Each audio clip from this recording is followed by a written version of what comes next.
মালদা জেলার হরিশ্চন্দ্রপুর থানার অন্তর্গত উদয়পুর গ্রামে ভয়াবহ অগ্নিকাণ্ডে দুটি পরিবারের মোট 4টি ঘর সম্পূর্ণভাবে পুড়ে ছাই হয়ে গেছে। ক্ষতিগ্রস্ত পরিবারগুলির মধ্যে রয়েছেন একজন বৃদ্ধা বিধবা মহিলা এবং একজন পরিযায়ী শ্রমিক। আগুনে তাদের সমস্ত সহায় সম্পদ ধ্বংস হয়ে যায়, ফলে চরম দুর্দশায় মুখে পড়েছেন তারা।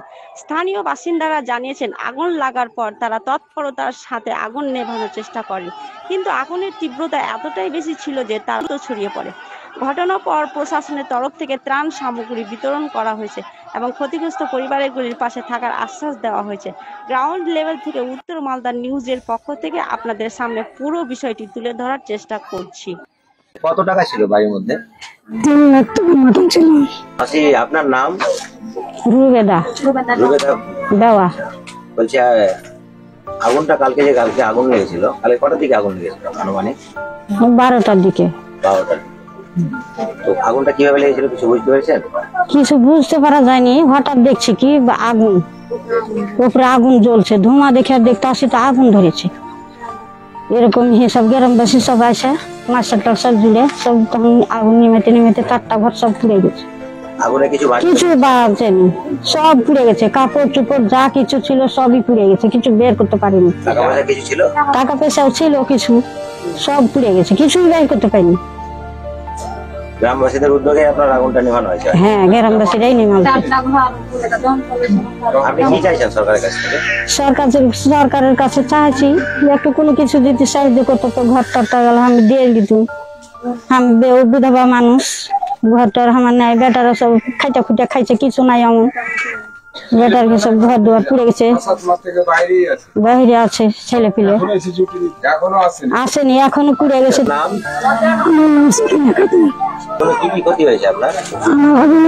সবই সংসার, কিছু পাইনি।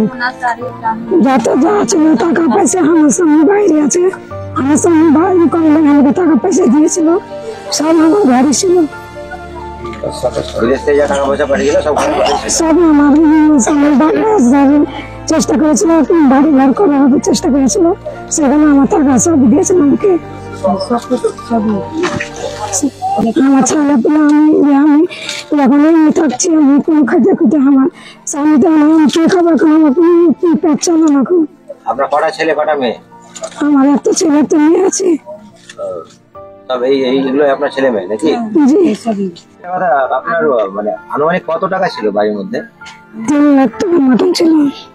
3 লাখ টাকা? তো কিভাবে ওইটার টাকা আপনি ব্যাংকে, এত ব্যাংক থাকতে দিয়েছে, আপনি ব্যাংক রাখেন, ঘরে গেছিলেন? ব্যাংকে আমি রাখি, আমার বাড়ি করার প্রোগ্রাম ছিল, সেখানে আমি টাকা তুললাম, ঘরে দিয়েছিলাম। কি আমার স্বামী আসবে উপরে গেছিল, কইলে কি থাকে তা ঘরে রাখেন, আমি ভালো ফেলবো কি করবো কইলে আমাকে ঘরে রাখতে গিয়েছিলাম। আর কোনো গহনাগাটি ছিল? গহনাগাটি মেলা ছিল, তাই ওগুলো পাওয়া গেছে? না, আমার কিছু পাওয়া যায়নি। আপনার নাম? আমার নাম গোলাম রসুল, এমনি মিঠু হিসাবে পরিচিত আমার। আপনি কি গ্রামবাসী? হ্যাঁ, আমি এখানকার স্থানীয় বাসিন্দা একজন। কিভাবে আগুনটা লেগেছিল একটু কিছু বলবেন? দেখুন, আগুনটা খুব একটা ভালো ঠিকভাবে জানা যায় না যে আগুনটা কোথা থেকে হলো, কিন্তু ঠিক আগুনটা দুপুর টাইমে একদম 12টা নাগাদ লেগেছিল। আমরা এখানকার গ্রামবাসী হিসাবে যখন আগুন দেখতে পাই, এখানকার যেনার বাড়িতে আগুন, অরিজিনাল তিনি ছিলেন না, 3 ভাইয়ের বাস, মা সহ এখানে। কিন্তু সমস্যাটা হলো কি যে আগুনটা ঠিক দুপুর টাইমে লেগেছে, সব লোকজন কিন্তু মাঠে ঘাটে প্রায়, অথচ আগুন যখন লেগে সম্পূর্ণটা আগুন উপরে উঠে যায়, তখন গ্রামবাসীরা দেখতে পেয়ে সব দৌড়ে আসে এবং আগুনের আকার অনেক বড় হয়ে ধারণ করেছিল। আপনারা দেখতেই পাচ্ছেন পুরোটাই সম্পূর্ণ পুরো ধ্বংস হয়ে গেছে। ওর বাড়িঘর থেকে কিছু বের করতে পারেনি, টোটাল যা ছিল সবকিছুই আগুনে পুড়ে ছাই হয়ে গেছে। আসবাবপত্র, মালপত্র থেকে নিয়ে টাকা পয়সা। আমরা গ্রামবাসী হিসাবে জানি ছেলেরা বাইরে প্রায় 10 মাস ধরে বাইরে আছে, যা টাকা পয়সা খেটেছিল এবং বাড়িটা সে তৈরি করতো, ছাদ দিত, এরকম ইচ্ছা করে টাকা পয়সা সব জমা করে বাড়িতে রেখেছিল। টাকা পয়সা সমেত মাল জাল আসবাবপত্র কিছু বের করতে পারেনি, সম্পূর্ণ তার বাড়ি পুড়ে ছাই হয়ে গেছে।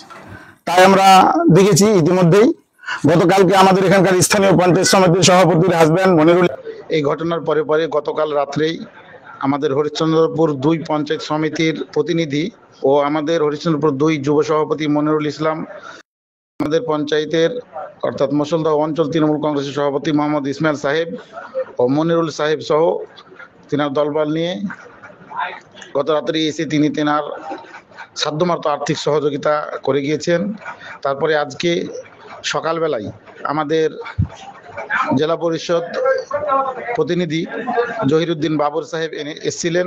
তিনিও তিনার সাধ্যমতো আর্থিক সহযোগিতা থেকে সামগ্রী, তিনার কাপড় চোপড় সবকিছু সহযোগিতা করে গিয়েছেন। তারপরে আমাদের আজকে রাজ্যের ভারপ্রাপ্ত মন্ত্রী এবং আমাদের হরিশ্চন্দ্রপুর বিধানসভার বিধায়ক মাননীয় তজমুল সাহেব, উনিও এসেছিলেন দুপুর নাগাদ। উনি এসে ওনার সাধ্যমতো চেষ্টা করে পরিবারের পাশে থাকার জন্য তিনার সাধ্যমতো